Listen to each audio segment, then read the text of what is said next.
Ang pagkahulog ng tao sa kasalanan. Ang ahas nga ay lalong tuso kaysa alinman sa mga hayop sa parang nanilikha ng Panginoong Diyos.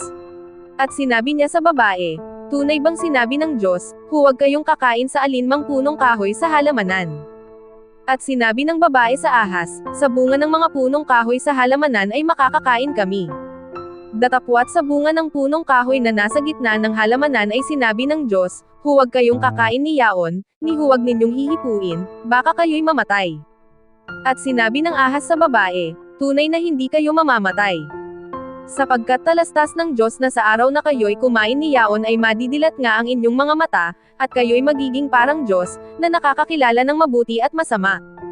At nang makita ng babae, na ang bunga ng punong kahoy ay mabuting kanin, at nakalulugod sa mga mata, at kahoy naman nasa upang magpapantas sa tao, ay pumitas siya ng bunga ni yaon at kinain, at binigyan din niya ang kanyang asawang kasama niya, at ito'y kumain.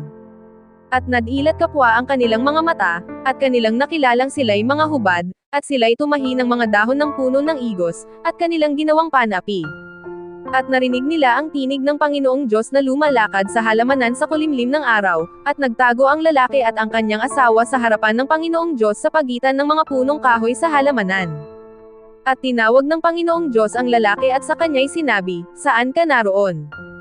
At sinabi niya, narinig ko ang iyong tinig sa halamanan, at ako'y natakot, sapagkat ako'y hubad, at ako'y nagtago.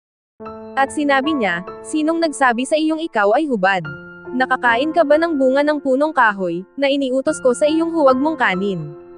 At sinabi ng lalaki, ang babaeng ibinigay mong aking kasamayan, ay siyang nagbigay sa akin ng bunga ng punong kahoy at aking kinain.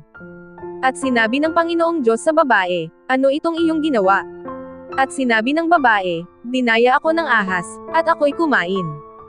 At sinabi ng Panginoong Diyos sa ahas, sapagkat ginawa mo ito, ay sampain ka ng higit sa lahat ng hayop, at ng higit sa bawat ganid sa parang, ang iyong tiyan ang ay lalakad mo, at alabok ang iyong kakanin sa lahat ng mga araw ng iyong buhay.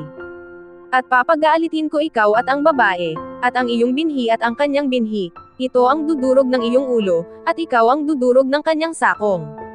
Sinabi niya sa babae, pararamihin kong lubha ang iyong kalumbayan at ang iyong paglilihi, mangganganak kang may kahirapan, at sa iyong asawa ay pahihinuhod ang iyong kalooban, at siya'y papapanginoon sa iyo. At kay Adam ay sinabi, sapagkat iyong dininig ang tinig ng iyong asawa, at kumain ka ng bunga ng punong kahoy na aking iniutos sa iyo na sinabi, huwag kang kakain ni yaon, sampain ang lupa dahil sa iyo, kakain ka sa kanya sa pamamagitan ng iyong pagpapagal sa lahat ng mga araw ng iyong buhay. Ang isisibol ni yaon sa iyo ay mga tinik at mga dawag, at kakain ka ng pananim sa parang. Sa pawis ng iyong mukha ay kakain ka ng tinapay, hanggang sa ikaw ay mauwi sa lupa, sapagkat dyan ka kinuha, sapagkat ikaw ay alabok at sa alabok ka uuwi. At tinawag na Eva ng lalaki ang kanyang asawa, sapagkat siya ang naging ina ng lahat ng mga nabubuhay. At iginawa ng Panginoong Diyos si Adam at ang kanyang asawa ng mga kasuutang balat at sila'y dinamitan. At sinabi ng Panginoong Diyos, narito't ang tao'y naging parang isa sa atin, na nakakakilala ng mabuti at ng masama, at baka ngayoy iunat ang kanyang kamay at pumitas naman ng bunga ng punong kahoy ng buhay, at kumain at mabuhay magpakailanman. Kaya pinalayas siya ng Panginoong Diyos sa halamanan ng Eden, upang kanyang bukirin ang lupaing pinagkunan sa kanya.